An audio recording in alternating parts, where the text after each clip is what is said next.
Buenos días, buenas tardes o buenas noches, apreciados hermanos y amigos. Sean bienvenidos a vuestro canal, El Estandarte Adventista. Siguiendo con nuestros estudios de preparación para recibir a nuestro Señor Jesús en este final del tiempo del fin, hoy vamos a desarrollar nuestra lección de escuela sabática correspondiente al sábado 5 de diciembre de 2020, la cual nos presenta un estudio especialmente excepcional, pues versará acerca del tema de la resurrección. Sin embargo, antes de comenzar, queremos tener unas breves palabras de oración. Oremos, apreciados hermanos. Querido y eterno Padre que estás en las alturas de los cielos, te agradecemos por esta oportunidad que nos das de estudiar tu santa y buena palabra, que es como la luz que nos alumbra cuando el lugar es oscuro. Te pedimos tu bendición y tu ayuda para poder entenderla y también para poder aplicarlas en nuestras vidas, pues queremos andar en los justos y rectos caminos de tu sabia palabra. Te lo pedimos por nuestro Señor Jesús. Amén. Nuestra lección lleva por título María Magdalena y la resurrección. María Magdalena y María de Betania son las mismas personas. María significa fuerte y robusta. Bien, el título es muy ilustrativo de la idea central de nuestra lección, la cual busca mostrarnos en la experiencia de María Magdalena cómo la Iglesia de Dios del final de los tiempos será testigo de la resurrección de los que han fallecido, pues así como María Magdalena fue testigo tanto de la resurrección de su hermano Lázaro como la del Señor Jesús, así también en los postreros días la Iglesia remanente del Señor, aquella que guarda todos los mandamientos de Dios y tiene la fe de Jesús, más conocida como los 144.000, será testigo ocular de la resurrección de muchos de los que duermen en la tumba. Más concretamente, este remanente será testigo de las resurrecciones especial y general, que ocurrirán en breve tiempo, poco antes y durante la segunda venida del Señor Jesús. Sin más, pasemos a desarrollar y explicar esta interesante lección. En el párrafo de introducción se nos relata aquel momento en que María Magdalena se encontraba en la tumba del Señor Jesús. Ella fue la última en alejarse de la tumba y fue también la primera en ver a Cristo resucitado. Para ella, una mujer de cuestionable pasado, el conocer a Cristo fue el inicio de una nueva vida. Tenemos un primer subtítulo que dice, una pecadora se convierte. Pregunta número 1. ¿A quiénes amaba Jesús en Betania? ¿Qué le gustaba hacer a María Magdalena cuando Jesús visitaba a Lázaro y Marta en su casa? ¿Y qué ejemplo es para nosotros hoy? Bueno, en la aldea de Betania, el Señor Jesús tenía unos muy buenos amigos con quienes se sentía muy a gusto cuando los visitaba. Estos eran los hermanos Lázaro, María y Marta. La Escritura nos dice en San Juan 11:5 que Jesús amaba a Lázaro, Marta y María, pues en el hogar de estos amados amigos se respiraba paz, cordialidad, comprensión y fe, y el Señor se sentía aliviado y cómodo en este hogar, lejos de la incomprensión de su propio hogar. Por eso es que al Señor le agradaba visitar Betania, una aldea que se ubicaba muy cerca de la ciudad de Jerusalén, para estar con estos buenos amigos. En el libro El deseado de todas las gentes, en la página 293, Ellen White nos dice que había un hogar que al Señor le agradaba visitar. Esta era la casa de Lázaro, Marta y María, porque en la atmósfera de fe y amor de este hogar, su espíritu hallaba descanso. En cuanto a la subpregunta que nos dice, ¿qué le gustaba hacer a María cuando el Señor les visitaba? Bueno, a María, la hermana de Marta y Lázaro, le gustaba sentarse a los pies del Señor Jesús para oír sus enseñanzas. Ella apreciaba mucho al Señor y le agradaba escuchar las palabras que salían de sus labios. Sin embargo, esta buena actitud le traía algunos problemas con su hermana, pues Marta reclamaba al Señor que ordenara a María que le ayudara en los menesteres domésticos. Tenemos también una subpregunta más que nos dice, ¿qué ejemplo es todo esto para nosotros?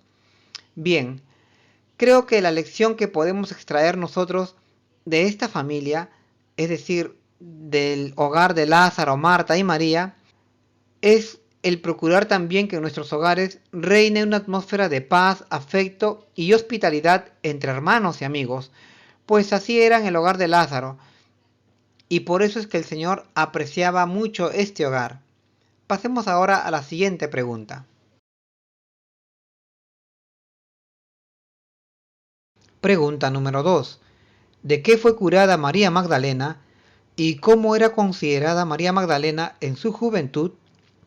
Bien, la Escritura nos dice que María Magdalena había sido curada por el Señor Jesús de una terrible posesión demoníaca, pues ella había estado poseída por 7 demonios, quienes la inducían a realizar actos contrarios a su voluntad. Más concretamente, estos espíritus que habitaban en su mente la inducían a transgredir el 7.º mandamiento, es decir, a cometer adulterio. Por eso ella era considerada como una gran pecadora por todos aquellos que la conocían. En realidad, su caso era desesperado, y Cristo vio su vivo deseo de librarse de esta conducta pecaminosa. Ella anhelaba abandonar su mal comportamiento, y aunque tenía la voluntad para hacerlo, sin embargo no tenía las fuerzas suficientes para conseguir someter su mente y librarse de estas malas inclinaciones, pues los demonios que la controlaban la inducían continuamente a pecar. Sin embargo, ella vio a Cristo reprender 7 veces a estos demonios o ángeles caídos, y entonces entendió cuán ofensivo es el pecado a los ojos de Dios. Cristo la ayudó a librarse de estos malvados seres espirituales que arruinaban su vida, y a partir de allí, la vida de María Magdalena fue transformada a imagen y semejanza de Dios, pues vino a ser una verdadera hija del Señor. En Lucas 8:2 se nos cuenta que después de esto, María Magdalena seguía al Señor y le servía con sus bienes, pues estaba muy agradecida por el milagro que se había hecho con ella. Sobre la subpregunta que nos dice, ¿cómo fue considerada María Magdalena en su juventud? Bueno, María Magdalena había sido considerada en su juventud por aquellos que la conocían como una mujer pecadora que no tenía remedio. Sin embargo, Cristo conocía bien las circunstancias que habían formado su vida y cómo había llegado a esta situación, pues en realidad ella estaba siendo controlada por 7 demonios que dirigían su mente y su corazón por la senda de la transgresión al 7.º mandamiento, que nos dice no cometerás adulterio. Y aunque ella había querido librarse de este mal hábito, no podía hacerlo, pues los ángeles caídos la dominaban. Por eso el Señor Jesús, conociendo este deseo de María de librarse de este mal hábito provocado por estos demonios, la libró. Ellen White nos comenta que Cristo vio en María actitudes para lo bueno, vio los rasgos mejores de su carácter, cualidades que quizás ninguno de sus contemporáneos podía distinguir o visualizar en esta mujer pecadora. Pero en realidad, estas son las bondades del plan de redención, pues este plan ha investido a la humanidad con grandes posibilidades de superarse a sí misma y alcanzar como Cristo a vencer al pecado, con la ayuda de Dios, claro está. Y aunque quizás nosotros no creamos esto, así está escrito en Efesios 4:13, que nos dice que por medio de la fe podemos alcanzar la misma estatura y plenitud de Cristo. Por eso en María estas posibilidades se realizaron, y por la gracia de Cristo ella llegó a ser partícipe de la naturaleza divina.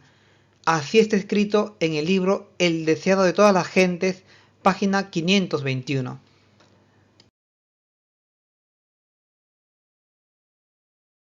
Tenemos ahora un segundo subtítulo que nos dice Muerte y Resurrección. Pregunta número 3. ¿Cuál fue la terrible prueba que afrontaron las hermanas María y Marta? ¿Y qué hizo María al oír que el Señor Jesús había llegado a su aldea? Bien, la terrible prueba que afrontaron las hermanas María y Marta fue la gran tristeza y angustia que les tocó vivir al ver padecer a su hermano Lázaro de una terrible enfermedad y luego verlo morir después de una dramática lucha contra la muerte. y aunque ellas enviaron a llamar al Señor Jesús para que curase a su hermano, sin embargo Cristo no vino inmediatamente, sino que demoró su llegada. La Escritura nos dice en San Juan 11:6 que aunque Cristo conocía el estado de Lázaro, sin embargo demoró 2 días su partida a Betania. Esta fue una experiencia dramática y una prueba terrible para estas dos hermanas amigas del Señor, ya que no solo vieron a su hermano padecer de una terrible enfermedad, sino que lo vieron morir sin poder hacer nada para impedirlo. Ahora, acerca de la subpregunta que nos dice, ¿qué hizo María al oír que el Señor Jesús había llegado a Betania? Bueno, como veníamos diciendo, el Señor demoró su llegada a Betania, de tal manera que cuando llegó a donde vivían Marta y María, Lázaro ya llevaba 4 días en la tumba.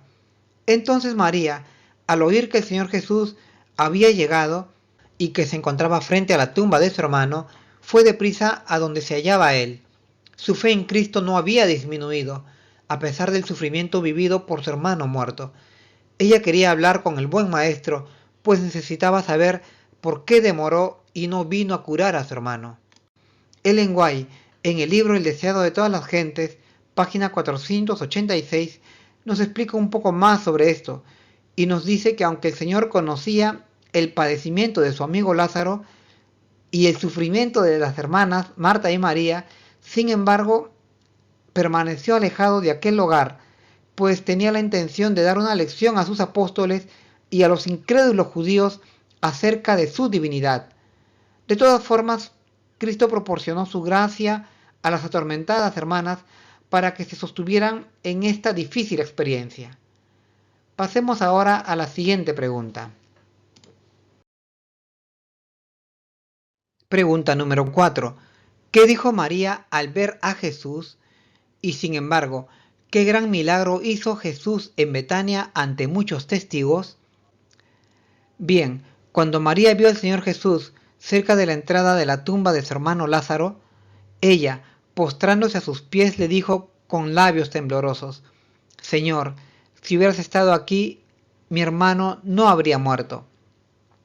María solo logró pronunciar estas breves palabras, y aunque hubiera querido decirle más cosas al Señor, ella por prudencia y temor a los celosos y envidiosos judíos, solo se limitó a atisbar estas cortas frases.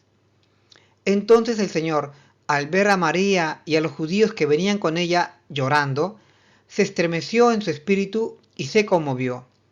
La Escritura nos dice que Cristo lloró. Sin embargo, el llanto del Señor no era por la tristeza de ver a María y a los judíos desconsolados, sino porque estos mismos personajes, los judíos, muy pronto en Jerusalén le condenarían injustamente a morir crucificado.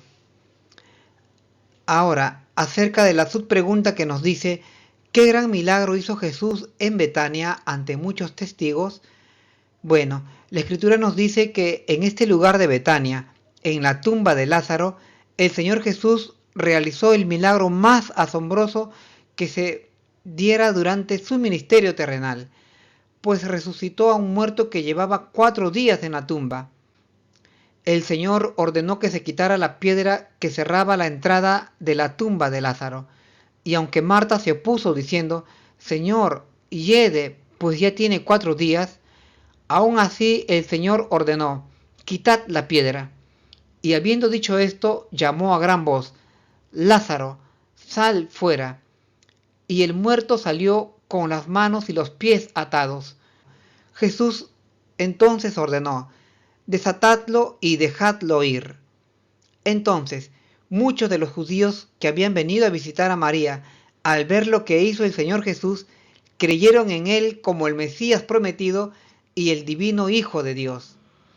Ellen White, al describirnos esta escena, agrega que del rostro del Señor fulguraba su divinidad. La gloria de Dios resplandecía en su rostro. La gente veía la seguridad de su poder. Cada ojo estaba fijo en la entrada de la cueva, cada oído atento al menor sonido.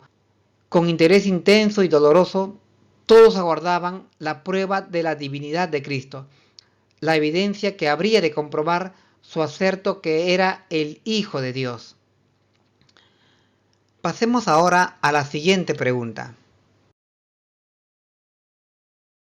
Pregunta número 5. ¿Qué gran servicio le prestó María Magdalena a Cristo en agradecimiento por la restauración de su hermano y su propio perdón? ¿Y a quién simboliza espiritualmente el perfume de nardo de gran precio que llenó la casa de un olor grato?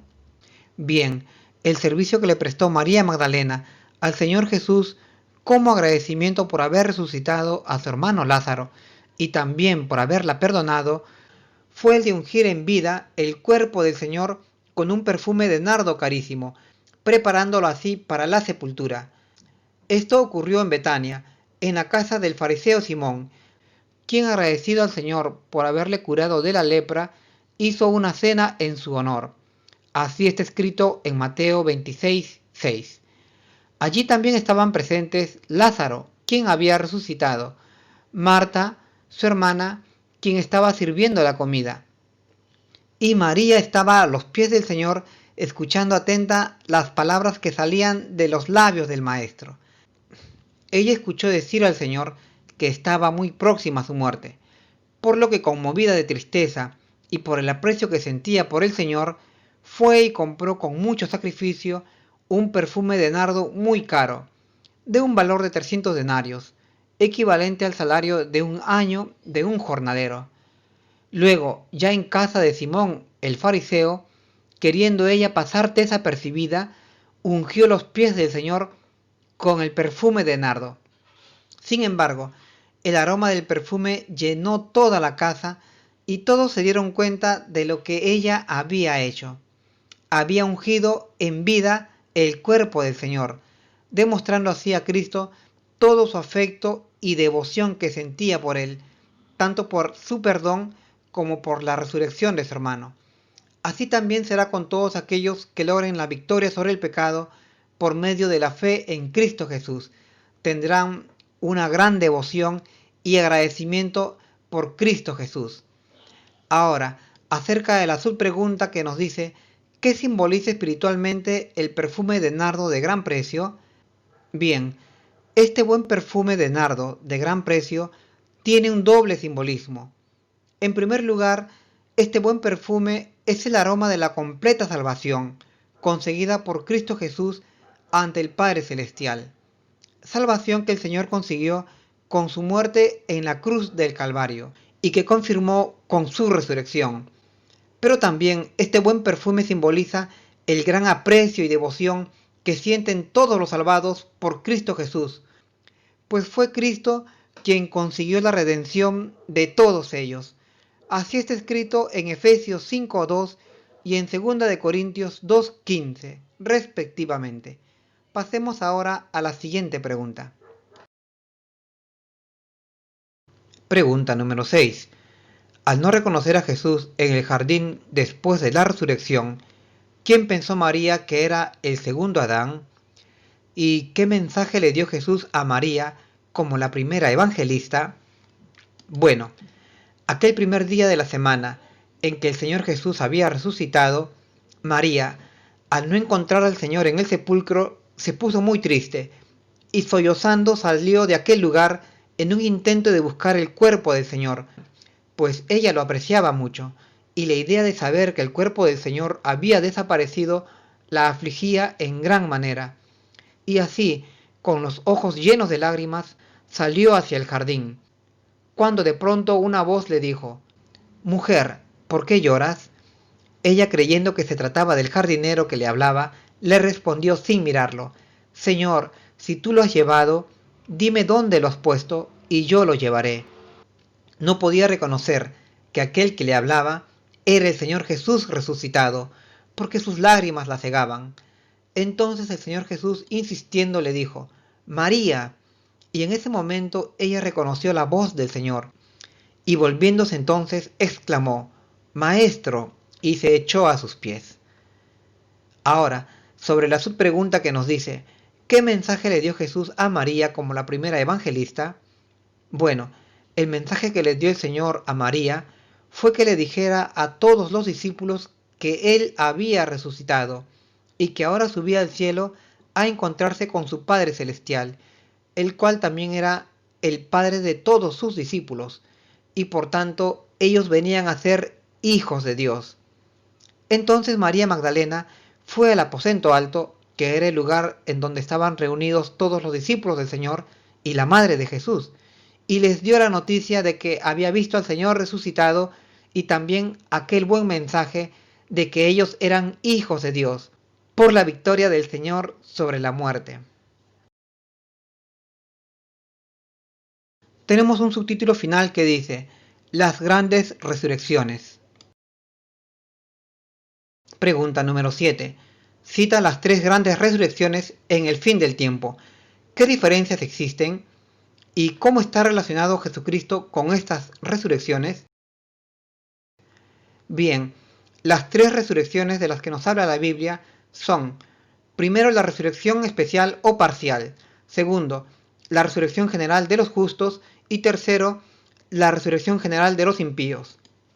Expliquemos cada una de estas tres resurrecciones.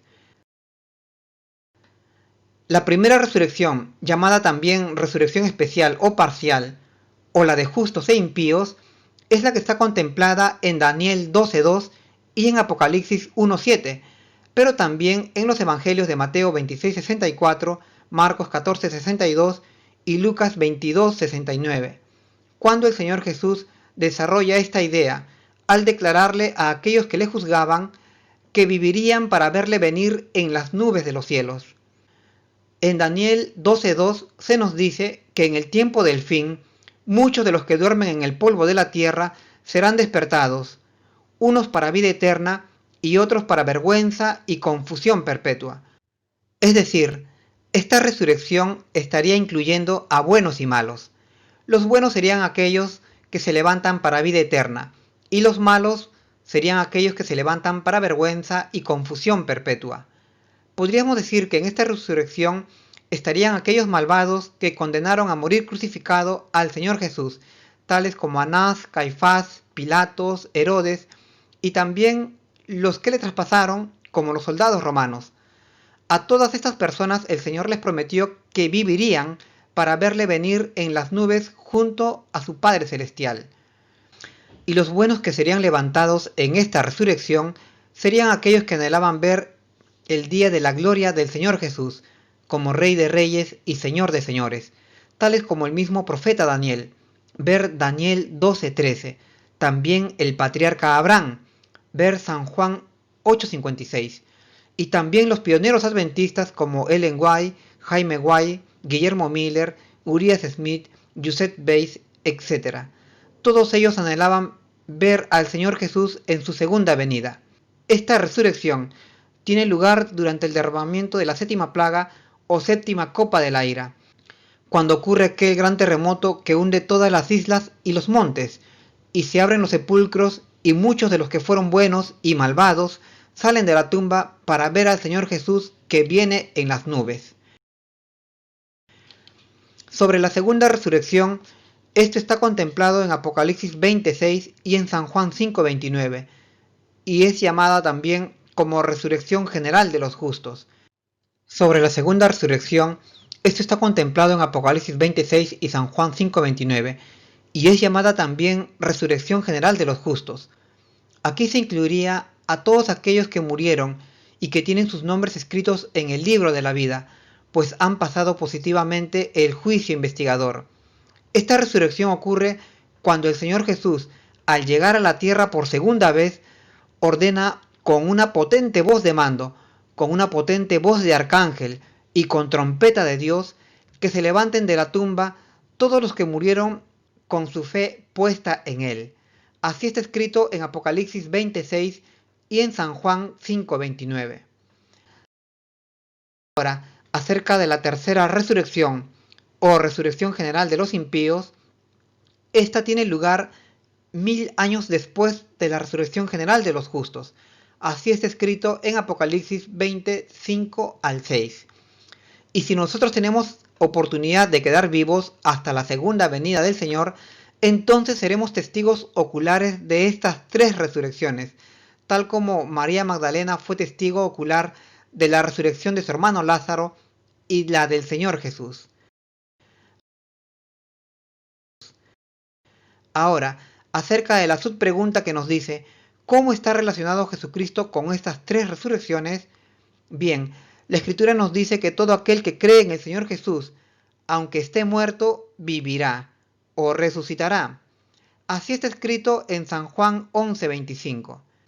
Y esta es una de nuestras grandes esperanzas como miembros de la Iglesia del Señor, pues confiamos que tanto a nosotros como a nuestros seres queridos que alguna vez estuvieron con nosotros, el Señor nos levantará y nos reunirá con el grupo de salvos para vida eterna.